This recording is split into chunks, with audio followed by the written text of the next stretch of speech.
Okay guys, so welcome to the second video on trig identities.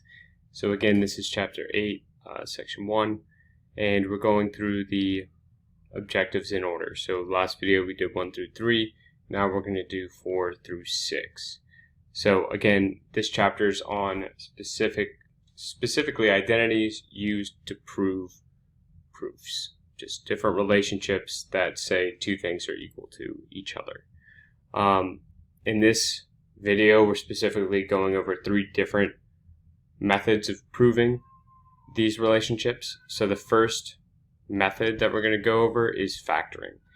And I give you 4 different relationships on factoring, or 4 different just factoring methods that you can use. We have the difference of 2 squares, perfect square formula, sum of 2 cubes, and difference of 2 cubes. We used the perfect square formulas in our last video, and we're going to use just one of these proofs in these examples, I believe. So let's just go through it. First, we have an identity tangent cubed minus 1 divided by tangent minus 1. So I apologize for my cat for being very vocal today. So we start with a cubed, and that tells us that we're going to have to factor first. And in fact, we're going to use the difference of cubed formula to factor this. And that formula is going to be a minus b times a squared plus 2ab plus b squared. And in fact, I think I added an extra 2. It should just be ab, I believe. Okay. Well, I'll know if I'm wrong in a minute. But when we're factoring these types of things out, our a and b are not going to have the same power as our original function, right? So just keep in mind that when I say that tan is a, right, I'm not plugging in tan cubed here. I'm just putting tan of a. And I'm technically saying a, but this is alpha. It's just a Greek letter. Again, treat everything like theta. So we don't have to write factoring here, but I'll put factoring here. And I'll say this is the difference of 2 cubes.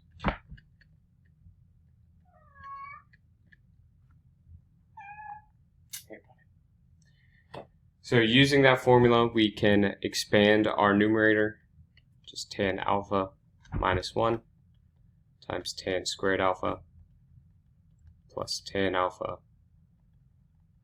plus 1.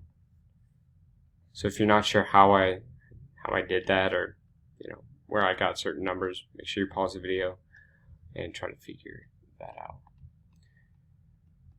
So I'm just going to write the right side as usual. Okay, now technically I should have a third line here, and I do, it's just on the other screen. Okay, good. So here, sorry. Okay, so here I've canceled it out, and on the left hand side we have tan squared alpha plus tan alpha plus 1. So I'll just rewrite that here. Now I'm going to reorder it, but it's still the same thing, right? You just kind of change things around. So the reason I reordered it in this way is because we know in our solution that we're supposed to have a tan alpha. And we already have a tan alpha. So I'm putting that all the way to the right, and we can safely assume that this chunk right here is going to be what changes to my secant squared alpha.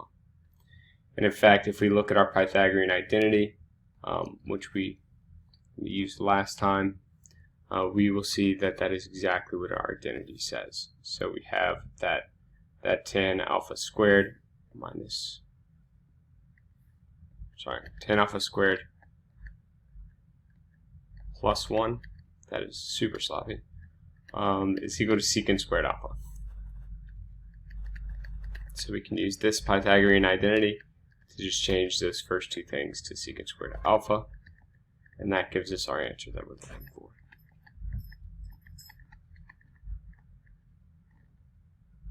Okay, let's move on.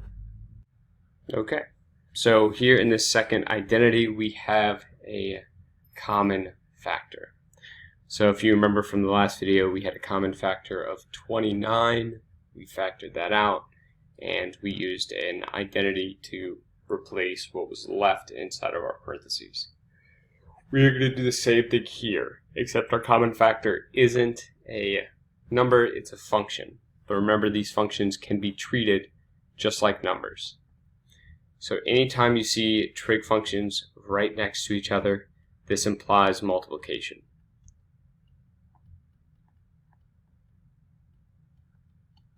So I say that multiplication, question mark?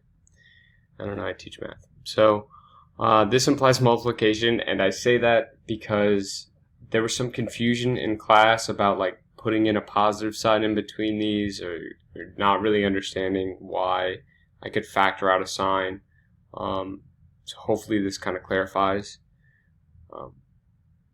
why I can do this, but I'm going to factor out a common factor of sine x.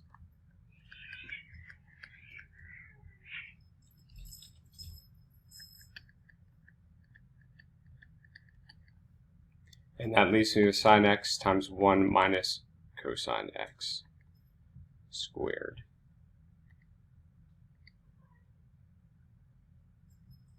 So now that I have that, we can look at this and see if there's an identity we can use, and of course we can use the Pythag identity. So here we have sine x, and this is replaced by sine squared x. Factoring that sine back in, sine squared times sine is just sine cubed. And there we have it. So this third and final example in this objective is an example I like to show off for two reasons. One, it usually reminds my students that factoring doesn't necessarily go away after Algebra 2. You still have to be able to factor things for more advanced math topics. And this is a skill that sometimes they've either not necessarily forgotten, but they're just rusty on it. So we want to factor this, or like backwards FOIL, or however you want to say it, right? We want to have two things that when we multiply them together, make this. Now, you can do this by trying to factor, h squared into two different factors, and then -3 into two different factors, and arranging them in a way to where they add up to -2 sine theta. But also what you could look at is your denominator and what you need to have at the end of the problem. So the reason for this is because we know this is a proof. We know these two things are equivalent. And if we know that we're dividing by 1 plus 2 sine theta, but we end with 4 sine theta minus 3, and there's no identity relating any of this, then that tells me that this 1 plus 2 sine theta probably cancels out with the denominator, or with the numerator. And this 4 sine theta minus 3 is probably what's left over. Now, if you don't believe me, that's fine. You can pause the video, and if you factor the numerator out, or if you just like FOIL this, you'll see that you get exactly h sine squared minus 2 sine theta minus 3. So this is a very nice shortcut that you can use if you ever come across a proof like this. This cancels out, and we're left with our answer.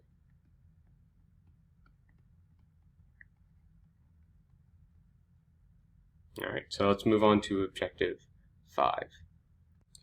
Here we have objective 5, where we're going to use the method of separating a single quotient into multiple quotients. Basically splitting up a big fraction into tiny fractions. Now, in this case, we have two fractions that we're going to split up into two more fractions, giving us a total of 4. But of course, this isn't the only type of problem you may see. You may see one giant fraction that separates into 5 fractions, or 3, or so on. So first, we have this fraction right here, sine alpha plus cosine alpha, all divided by cosine. And I want to emphasize before I move on that you cannot cancel these things out, right? You can't do that.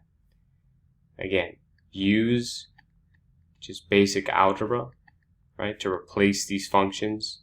Say sine is 5 and cosine over cosine is some unknown. You can't do this and say it's equal to 5, right? Why not? Well, let's just do a thought experiment.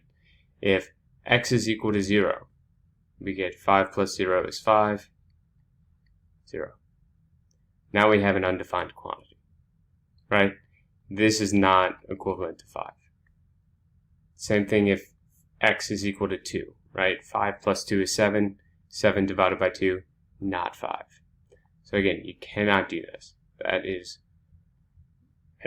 can't emphasize enough. You cannot cancel things out unless the only case when you can cancel things out is when everything has a common factor. So, for example, 5x plus x divided by x. You can cancel all of this out. This is equal to 5. So that's fine. Oh wait, sorry. Let's say I made a mistake. That cancels out to be 1. And this is 6 technically. Okay. But anyway, that's the only time you can cancel things out. Moving onward. Alright, we want to separate these into fractions. So the way that you do this is you go from left to right, going numerator, denominator, numerator, denominator, numerator, and so on. So first numerator we see is sine alpha, and its denominator is cosine alpha. Second thing we see is a cosine alpha, and its denominator was also cosine alpha. Then we see a minus sign, which is important. Sine alpha divided by sine alpha. That minus sign distributes to this plus, so minus cosine alpha over sine alpha.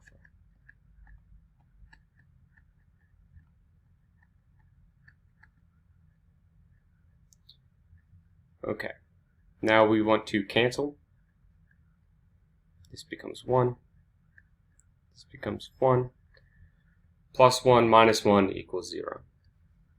So then all that's left is sine alpha over cosine alpha minus cosine alpha over sine alpha. If you have your identity sheet either printed out next to you or pulled up next to you on your screen, you can check both of these and see that they are both quotient identities, where sine over cosine is tangent and cosine over sine is cotangent.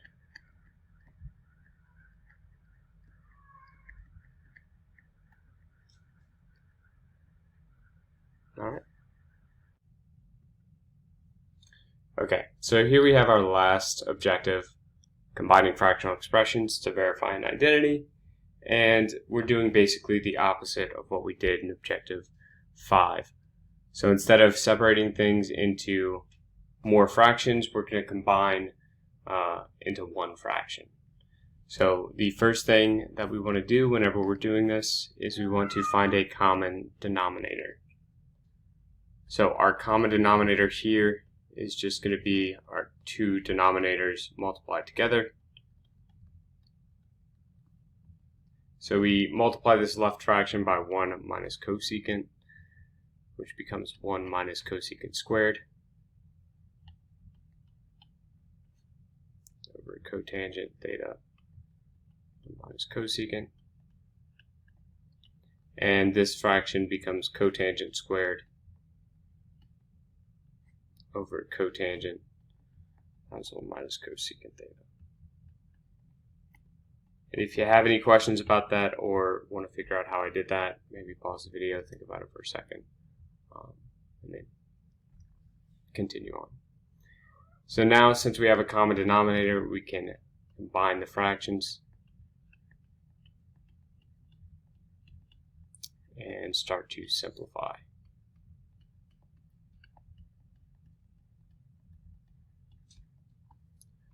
So hopefully the first thing that you see is that we can square out this 1 minus cosecant theta. And just a side note, 1 minus cosecant squared is not equal to 1 plus or 1 minus cosecant squared. Like that is not true, right? You have to FOIL it out and you get 3 terms.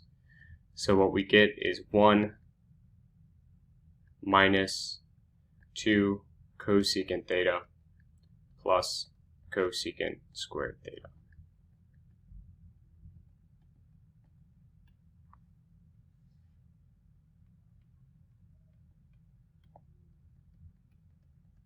So far I haven't used any identities, but here we want to use an identity.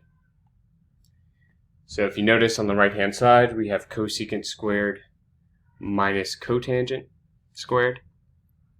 And if you look at your Pythagorean identities, you'll see that cosecant squared minus cotangent squared is simply 1.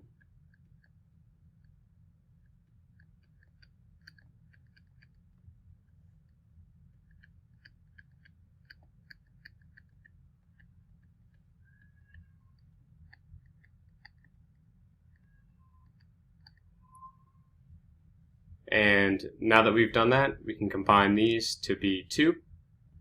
And if I can scroll down just a little bit,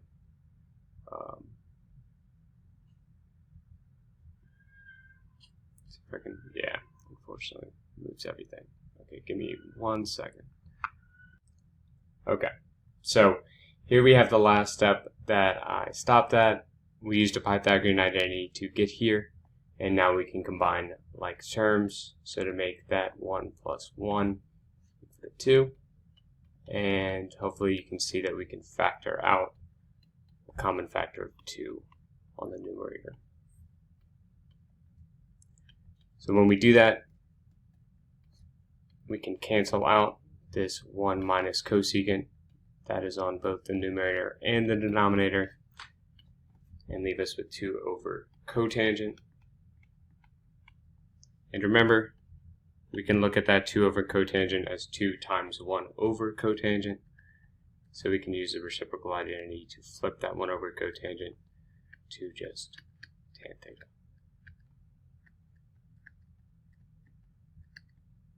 And that's it. So that was objective 4, 5, and 6 of this chapter. Hopefully it helped you out in understanding how to go through these identities. I apologize if anytime you heard my cat in the background. He's being very loud right now. Can't really do anything to stop that, but yeah, hopefully this video helped.